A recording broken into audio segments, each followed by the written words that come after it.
नमस्कार, मी doctor Mangesh Gondavale, Gondia collector. आपण सगळेजण जाणताच की सध्या उन्हाळ्याचं प्रमाण खूप वाढलेलं आहे. उष्णता वाढल्यामुळे उष्माघाताचा परिणाम आपल्या शरीरावरतीच होऊ शकतो. तर यासाठी काही खबरदारी घेणं आवश्यक आहे.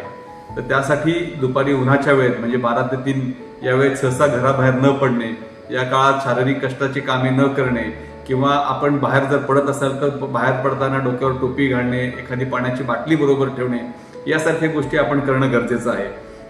आणि जर कधी कुठलेही सिम्पटम्स आपल्याला जाणवले तर आपण तात्काळ डॉक्टरकडे जाणं हे अत्यंत गरजेचं आहे.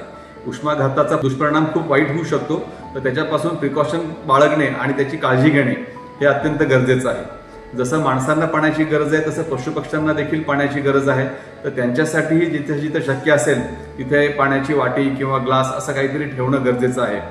जे आपले काही दाते आहेत जे बाहेरच्या लोकांसाठी पाणपोई उपलब्ध करून देऊ शकतील, तर त्यांनाही मी आवाहन करतो सार्वजनिक ठिकाणी पाणपोईची व्यवस्था करण्यात यावी.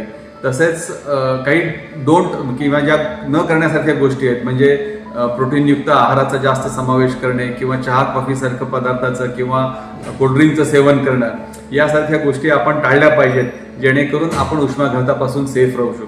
धन्यवाद.